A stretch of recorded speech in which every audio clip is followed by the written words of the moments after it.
اب رکوع میں ہم کیا پڑھتے ہیں؟ سبحان ربی العظیم، سبحان ربی العظیم کیوں پڑھتے ہیں؟ قرآن مجید میں اللہ نے اپنے محبوب کو 2 حکم دیے تھے. ایک حکم دیا تھا فسبح بسم ربک العظیم، میرے محبوب اللہ کی تسبیح بیان کیجئے جو اللہ بہت عظیم ہے. اور ایک جگہ اللہ نے فرمایا سبح اسم ربک الاعلی، یہ بھی حکم تھا. تو محبوب صلی اللہ علیہ وسلم کو چونکہ 2 باتوں کا حکم تھا، میرے محبوب کی سمجھداری دیکھیے. ایک آیت کے مضمون کو انہوں نے رکوع میں پڑھ لیا اور دوسری کو انہوں نے سجدے میں پڑھ لیا اور اللہ کی تسبیح کرنے کا. اب ہم سبحان ربی العظیم سبحان ربی العظیم پڑھتے ہیں. اب چونکہ ہم اللہ کی عظمت کا اعتراف کر رہے ہیں اور عظیم عظیم عظیم رب کا تذکرہ کر رہے ہیں، تو رکوع سے اٹھتے ہوئے اللہ نے اللہ اکبر کا حکم نہیں دیا. رکوع سے اٹھتے ہوئے کیا کہتے ہیں؟ اللہ اکبر تو نہیں نہ کہتے کہ بھئی تم تو پہلے ہی عظیم عظیم کی رٹ لگا رہے ہو، اقرار کر رہے ہو، اب تمہیں کیا اللہ اکبر کہنا؟ اب کیا امام کہتا ہے؟ سمع اللہ لمن حمدہ. اللہ سنتا ہے اس بندے کی دعا کو جو اللہ کی حمد بیان کرتا ہے.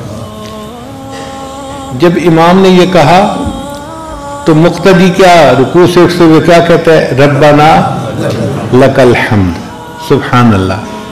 آپ دیکھیے کیا قسمت کا جوڑ ہے کہ اللہ کے محبوب صلی اللہ علیہ وسلم نماز پڑھا رہے ہیں اور نماز پڑھاتے ہوئے محبوب صلی اللہ علیہ وسلم رکوع سے اٹھتے ہیں اور فرماتے ہیں سمع اللہ لمن حمد. اللہ نے سن لی اس بندے کی دعا جس نے اللہ کی حمد بیان کی. اور جیسے محبوب یہ الفاظ کہتے تھے صحابہ کرام اسی وقت کہتے تھے ربنا لک الحمد. کیا مقدر تھے صحابہ کے.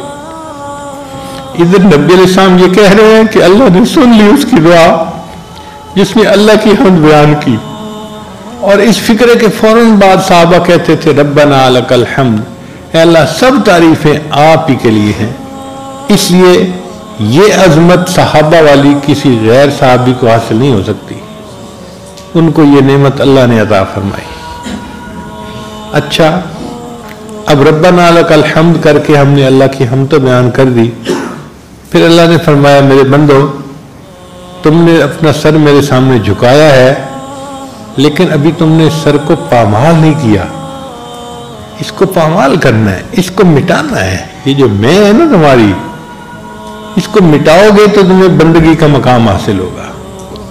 تو ابھی تو بس سر کو یوں جھکایا ہے رکوع میں، کوئی میں تھوڑا مٹی ہے. اللہ اس میں کو کیسے مٹائیں؟ فرمایا اس میں کو مٹاؤ، میرے قدموں پہ سر رکھ دو. اللہ اکبر کہو کہ اللہ جو کچھ ہم نے آپ کی عظمت رکوع تک بیان کی وہ بھی کم تھی، آپ اس سے بھی بلند ہیں. اس لیے سجدے میں جاتے ہوئے پھر کیا کہا؟ اللہ اکبر، اور سجدے میں چلے گئے.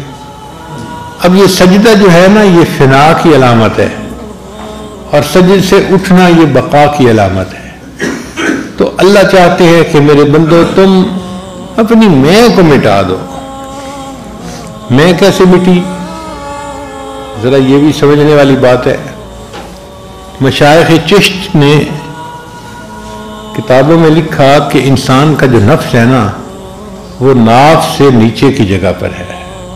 اور آپ جانتے ہی ہیں کہ اکثر خواصیں جو ہم کرتے ہیں وہ ناف کے نیچے والے حصے سے تعلق رکھتی ہیں. اسی کی وجہ سے بد نظری ہوتی ہے، اسی کی وجہ سے غلط تعلقات ہوتے ہیں، اسی کی وجہ سے ساری مصیبتیں ہوتی ہیں. تو مشائخ چشت نے کہا کہ نفس کی جگہ ناف سے نیچے ہے. مشائخ نقشبند نے فرمایا نہیں، نفس کی جگہ انسان کی پیشانی کے وسط میں ہے. اب کئی صدیوں تک مشائخ میں دلائل چلتے رہے. وہ اپنے دلائل دیتے تھے، وہ اپنے دلائل دیتے تھے، حتیٰ کہ امام ربانی مجدد ثانی رحمۃ اللہ تشریف لائے تو انہوں نے دونوں اقوال میں تطبیق کر دی. انہوں نے فرمایا کہ دیکھو نفس کا سر جو ہے وہ پیشانی میں ہے اور نفس کا دھڑ جو ہے نا وہ ناف سے نیچے ہے. اس کے بعد بحث کا دروازہ ہی بند ہو گیا۔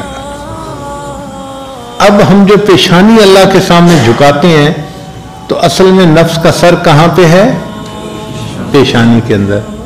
اور آج سائنس کی دنیا نے اس بات کی تصدیق کر دی ہے۔ وہ کیسے؟ انسان کا دماغ جو ہے نا، اس کے کئی حصے ہیں۔ جو انسان کا دایاں حصہ ہے وہ بائیں طرف کے اعضاء کو کنٹرول کرتا ہے، جو بایاں حصہ ہے وہ دائیں طرف کے اعضاء کو کنٹرول کرتا ہے، جو دماغ کا پیچھے کا حصہ ہے وہ بینائی کو کنٹرول کرتا ہے۔ اس لیے اگر کسی بچے کے پیچھے سر کے اوپر کوئی ڈنڈا لگایا جائے یا تھپڑ لگایا جائے تو بینائی چلی جاتی ہے، یا بچہ یوں پشت کے بل گر جائے تو اس کی بینائی چلی جاتی ہے۔ بینائی کا تعلق دماغ کے پچھلے حصے کے ساتھ ہے، اور جو دماغ کا اگلا حصہ ہے نا، جس کو پیشانی کہتے ہیں، اس کا تعلق بندے کے تکبر کے ساتھ، ہٹ دھرمی کے ساتھ، شہوت کے ساتھ اور غصے کے ساتھ۔ اس کو سائنس سے اس طرح تصدیق کی گئی کہ ایک آدمی آرام سے بیٹھا ہوا ہے، اس کے دماغ کو سکین کیا گیا، پھر اس کے سامنے کوئی ایسا عمل کیا گیا کہ جس سے اس کو غصہ ہے، تو ڈاکٹروں نے دیکھا کہ جیسے ہی اس کو غصہ آیا، اس کے دماغ کا جو آگے کا حصہ تھا نا، یہاں پر خون کا اجتماع ہو گیا، زیادہ خون یہاں پمپ ہو گیا۔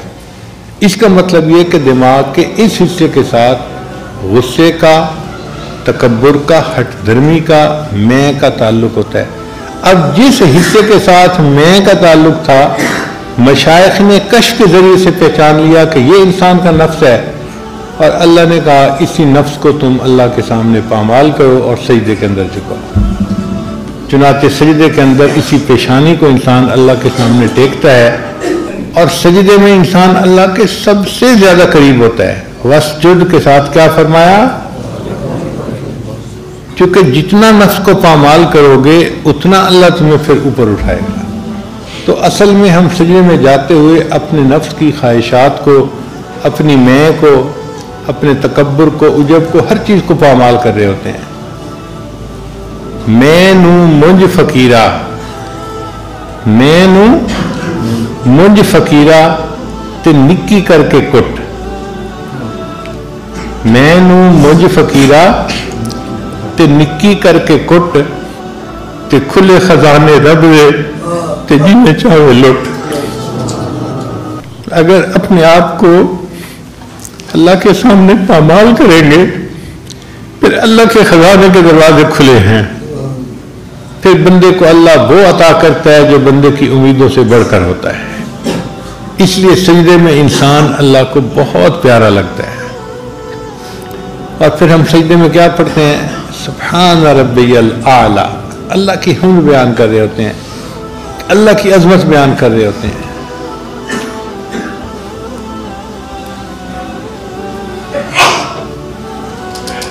ہم تو 3 دفعہ پڑھتے ہیں سجدے میں سبحان ربی الاعلی، اب جان چھڑاتے ہیں، لیکن ہم نے مشائخ کے بارے میں کتابوں میں پڑھا، پوری رات سجدے میں گزار دیتے تھے۔ میرے آقا صلی اللہ علیہ وسلم نے ایک مرتبہ اتنا لمبا سجدہ کیا کہ سیدہ صدیقہ عنہا فرماتی ہیں کہ میں بستر پہ انتظار میں تھی، مگر محبوب صلی اللہ علیہ وسلم بالکل بے حس و حرکت سجدے میں پڑے تھے۔ میں اٹھی اور میں نے آپ صلی اللہ علیہ وسلم کے پاؤں کے انگوٹھے کو ہلایا، یہ جاننے کے لیے کہ زندگی کے آثار تو ہیں نا۔ اتنا لمبا سجدہ کہ دیکھنے والا سمجھتا تھا کہ شاید روح نکل گئی ہے۔ اللہ کے سامنے سر جھکا کے پڑے رہتے تھے۔ اب یہ جو سجدے کا مزہ ہے نا، یہ ہر کسی کو حاصل نہیں ہوتا۔ اس کا تعلق محبت کے ساتھ ہے۔ جس کے دل میں محبت کا جوش ہوتا ہے اس کو سجدے کا مزہ آتا ہے۔ وہ ایک سجدہ جسے تو گراں سمجھتا ہے، 1000 سجدوں سے دیتا ہے آدمی کو نجات۔ ایک سجدہ انسان محبت کا اللہ کے سامنے کر لے، اللہ جگہ جگہ اس کو سجدہ کرنے سے محفوظ فرما لیتے ہیں۔ علامہ اقبال فرماتے ہیں، سنی نہ مصر و فلسطین میں وہ اذاں میں نے، دیا تھا جس نے پہاڑوں کو راشہ سیماب۔ سیماب کہتے ہیں پارے کو، اور پارے کی یہ صفت ہے کہ وہ ہر وقت تھراتا رہتا ہے، کانپتا رہتا ہے، رکتا نہیں ہے۔ تو علامہ اقبال فرماتے ہیں کہ میں نے مصر اور فلسطین میں وہ اذان نہ سنی کہ جس اذان کو سن کر پہاڑ بھی پارے کی طرح تھرتھرانے لگ جاتے تھے۔ سنی نہ مصر و فلسطین میں وہ اذان میں نے دیا تھا جس نے پہاڑوں کو راشع سیماب، وہ سجدہ روح زمین جس سے کانپ جاتی تھی اسی کو آج ترستے ہیں منبر و محراب۔ ایسے بھی لوگ تھے سجدہ کرتے تھے زمین کانپ جاتی تھی۔ آج ہم غفلت کے سجدے کرتے ہیں، ٹکریں مار رہے ہوتے ہیں۔ اللہ کو ان ٹکروں کی کوئی ضرورت نہیں ہے۔ اللہ چاہتے ہیں میرے بندے تم نے نماز ادا کرنی ہے تو پھر سجدہ کرو محبت کے ساتھ۔ یہ مرغے کی طرح ٹکریں لگانے کا کیا فائدہ؟ کاش کہ ہمیں محبت کا سجدہ کرنا نصیب ہو جائے۔ شاعر نے ایک عجیب مضمون کہا ہے، میں نے پلکوں سے در یار پہ دستک دی ہے، یعنی پلکوں سے جو آنسو گرتے ہیں نا تو آنسو تو ٹپ ٹپ گر رہے ہوتے ہیں، وہ کہتا ہے اصل میں یار کے دروازے پر یہ تھپ تھپ ہو رہی ہوتی ہے کہ جیسے دروازہ کوئی کھٹکھٹا رہا ہے، دروازہ کھولو۔ میں نے پلکوں سے در یار پہ دستک دی ہے، میں وہ سائل ہوں جسے کوئی صدا یاد نہیں، او ایک سجدہ کرے عالم مدہوشی میں، کون کہتا ہے کہ عاصی کو خدا یاد نہیں۔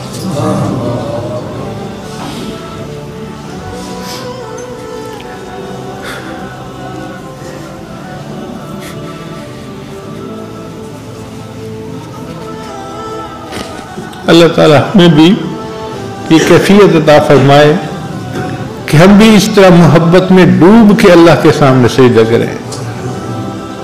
مولانا یحییٰ رحمۃ اللہ علیہ لمبا سجدہ کرتے تھے۔ کسی نے کہا کہ حضرت اتنا لمبا سجدہ کرتے ہیں؟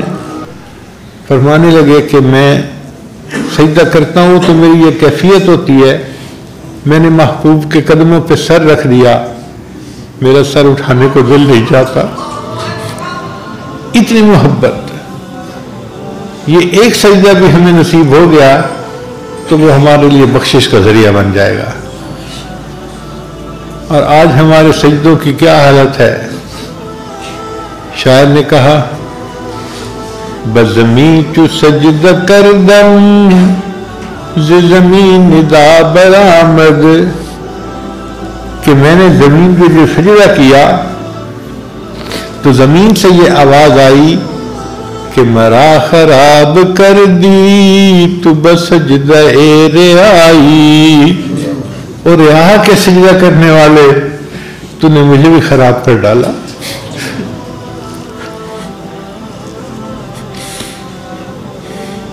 کوئی خلوص کا سجدہ، کوئی محبت کا سجدہ، ایسا سجدہ کریں کہ اللہ کو پسند آ جائے۔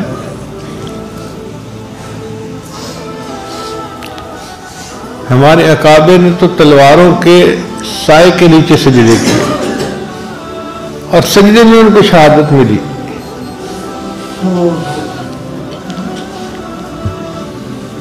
اس لیے نماز میں سجدہ سب سے زیادہ عبادت کا اہم حصہ ہے۔ اس حالت میں اللہ اپنے بندے سے بہت زیادہ بنا لے اپنا بندہ دل بدل دے۔